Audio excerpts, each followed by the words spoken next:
Ngunit bakit? Bakit kayong Quadcom ang gumagawa nito? Ang Quadcom ay hindi piskal. Ang Quadcom ay hindi korte. Nagkukunwa lang na korte. Yung mga chairman ng 4 na komite doon, wala ni isang abogado. Pero naalala ko yung isa doon, kamukha ni Attorney Agaton.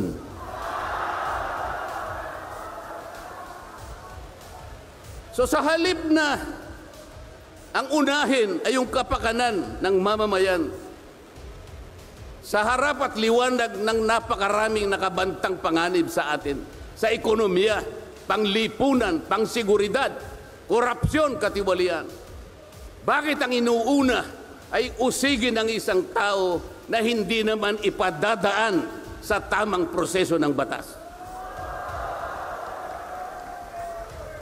Pangalawa, tinawag po nila ang pangalawang Pangulo sa 2 pagkakataon. Una po, nung magpipresent siya ng budget. Ang pinipresent po niyang budget ay budget for 2025. Akalain po ninyong ang gusto nilang tanungin ay yung pagkakagasta ng kanyang budget noong 2022 and 2023. Saan ka naman nakakita ng ganong klaseng direksyon? 2025 ang dapat pag-usapan, ang kanilang pilit na itinatanong ay paggamit o paggasta niya noong 2022 at 2023. Ang sabi po ng Vice President, siguro na inis na rin, I forgo my opportunity to defend this 2025 budget and I leave it to the discretion of the House of Representatives as presented. Oh, ayaw pa nilang tanggapin. Nang ibig sabihin, ayoko nang idepensa sa inyo. Bahala na kayo. Kung anong gusto nyong ibigay sa akin, bahala na kayo. Ano pong ginawa nila? Hindi. Kinakailangang masagutin mo lahat ito. Walang exempted dito. Kahit anong ngayon siya, kailangan namin tama po yung lahat po ng paggasta ng pera ng bayan ay kailangan pong suriin. Totoo po yun. Ngunit meron pong pagkakataon at panahon sa paggawa nito. Hindi po sa panahon ng pipresenta ng budget. So ang ginawa po nila, tinawag uli ang pangalawang Pangulo sa isang pagdinig sa isang komite na kung tawagin ay Committee on Good Government. Alam po ninyo yung pagsisimula nila para magkaroon ng katwiran na masabi na ang Vice President? Kinasangkapan nila yung isa sa amin, isang representative sa Maynila, tumindig at nag-privilege speech. Yung subject matter po ng kanyang privilege speech ay kaugnay po ng budget na pinagtatalunan na po sa plenaryo at sa committee. Sa tuntunin po ng House of Representatives, no one should avail of the privilege hour if the subject matter is related to a pending bill. Nandun na po yung bill sa baba. Pinagsalita pa po yung isa. Nung banggitin ko po ito, nire-raise ko po, sabi ko, wala pong katwiran ito. Kailangan po tindigan ninyo, sundin ninyo ang ating tuntunin.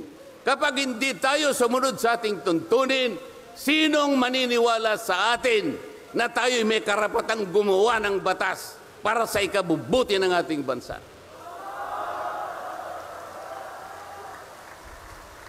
Ang sabi po ng chairman, noted. Saan ka naman nakakita ng ganun?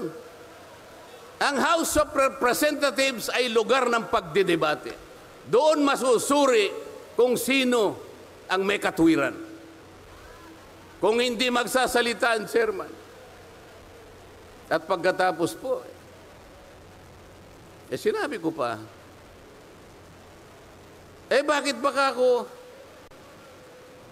dahil lamang sa isang manifestation ng isa sa amin, ginawa na naman ninyong isang motu proprio action. Yung motu proprio po ay, ibig sabihin, ang komite sa kanyang sarili ay pwedeng mag-imbestiga sa sarili niya. Pero ginamit nila yung manifestation ng isa sa amin. Mali na naman po yun. Hindi po dapat ganun. Nung erase ko po yun, ayaw na naman po nilang pumayag. Samantalang ako po, I delivered a full privilege speech. DepEd din ang pinag-uusapan nun. At ang ni-raise ko po ay yung katiwalian involving more than 3 billion pesos covering 3 annual audits of the Commission on Audit. Kahit na full privilege speech, hindi man lang po ni-repair sa committee. Samantalang yung illegal po na privilege speech, dali-daling ibinigay kagad sa Committee on Good Government. Kahit na illegal, kahit alam nilang mali. Ito po yung problema. So sabi ko, Mr. Chair, bakit tayo po ang sumusuri? Bakit tayo po ang nag-audit ng confidential funds ng Vice President? Bakit tayo po? Hindi po ba ang minanduhan ng ating saligang batas na tanging may otoridad at kapangyarihang mag-audit at mag-examine ng lahat ng report at papeles ng pagkakagasta ng ating bansa ay ang Commission on Audit? Ni-raise ko na naman po yun. Ayaw pong sumagot ng chairman. Ang pinasasagot po sa akin ay yung hindi abogado. Sabi ko, Mr. Chair, nilapitan ko po sila. Mr. Chair, huwag naman pong ganito.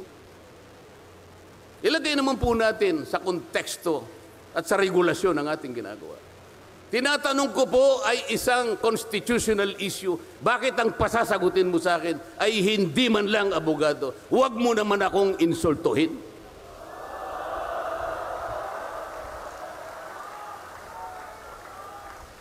Doon sa puntong yun, alam po ninyo, pati yung kinakain kong hopya, pinagtripan nila.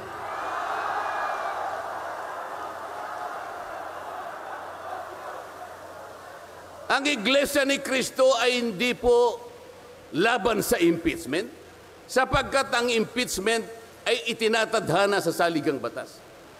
Ngunit, kung ang paraan ng pagsasagawa nito ay wala sa batas at wala sa tuntunin, ito na naman ay pagmumulan ng kaguluhan, pagmumulan na naman ng pagkakabahabahagi ng ating bansa.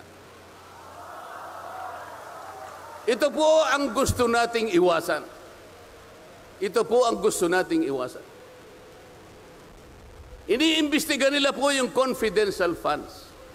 Ang tanong ko po, Mr. Chairman, mahigit pong 400 opisina at ahensya ng ating pamahalaan ang tumatanggap ng confidential funds. At sila din ay natatawagan ng pansin ng Commission on Audit.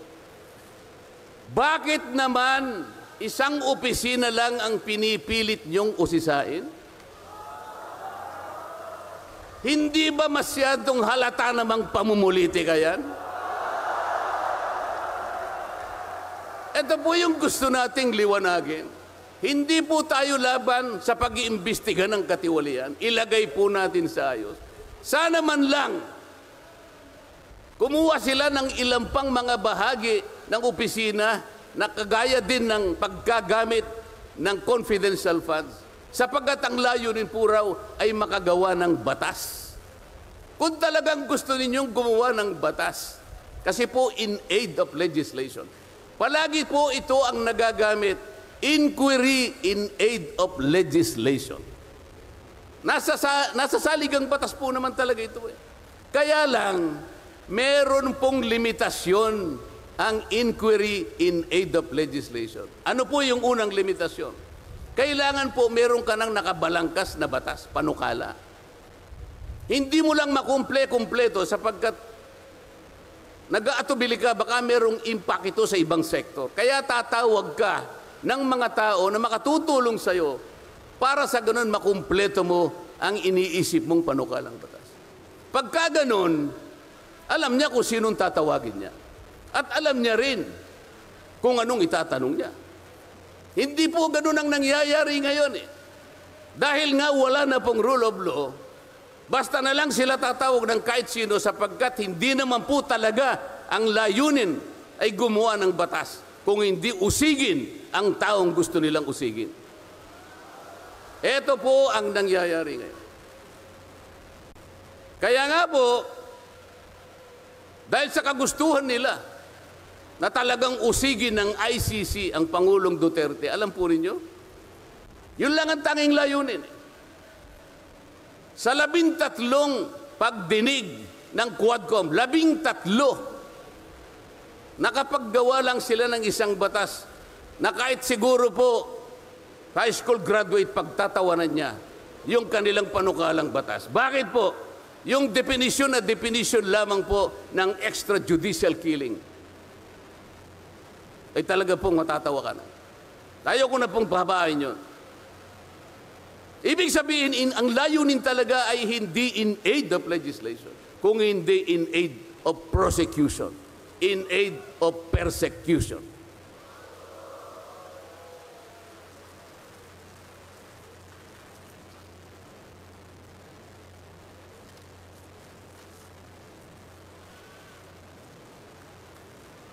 Kanina po, mga kababayan, napanood po ninyo ang video na kung saan ay nagpahayag ng di pagsang-ayon si Pangulong Marcos sa namumuong impeachment laban sa pangalawang Pangulo. Ulitin ko lamang po yun. Sabi niya, tumutukoy po dun sa pagsasagawa ng impeachment. This is not important. This does not make any difference to even one single Filipino life. So why waste on this? What will happen if somebody files an impeachment? It will tie down the House. It will tie down the Senate. It will just take up all our time and for what? For nothing. For nothing. Sabi po niya ito, none of this will help improve a single Filipino life. As far as I am concerned, it is a storm in a teacup. It's a tempest in a teacup. Ang ibig sabihin, isang napakaliit na bagay na pinipilit ninyong palakihin. Napakalaki ng problema ng bansa ang inaharap natin. Ito ang ating atupagin. Ito yung gustong mangyari ng Pangulo ng Republika ng Pilipinas.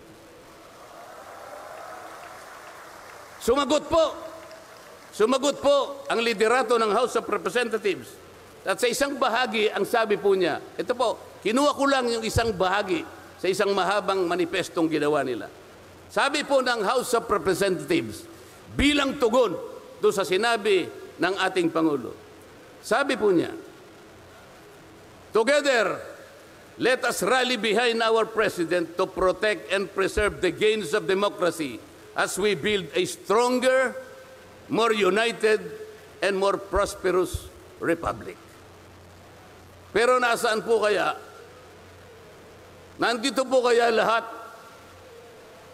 yung mga sumama sa manifestong ito na sumusuporta na mag-rally tayo sa likod ng Pangulo, tayo'y magkaisa upang panindigan yung nauna niyang pahayag na ang gusto nating unahin na pagkaisahan ay yung pagtugon, pag-address sa mga problema ng bansa. Nasaan kaya sila? Nandun kaya sila sa likod ng Pangulo o tayo lang lahat? Sa makatuwid tayo pong lahat ngayon na sama-samang nagkakatipon ngayon na hindi ko mabilan kung ilang, baka meron 1 milyon po yata. Tayo pala ngayon ang nagkakatipon sa diwa ng tunay na kapayapaan at pagkakaisa na nagrarally ngayon. Sapagkat tayo lamang ang nasa likod ng Pangulo sa kagustuhan niya na harapin natin ang mga hamon at nagbabantang problema ng ating bansa. Sapagkat, sabi niya, totoo naman, ang impeachment ay hindi makapagbibigay kahit anong butil ng kabutihan sa buhay ng isang Pilipino.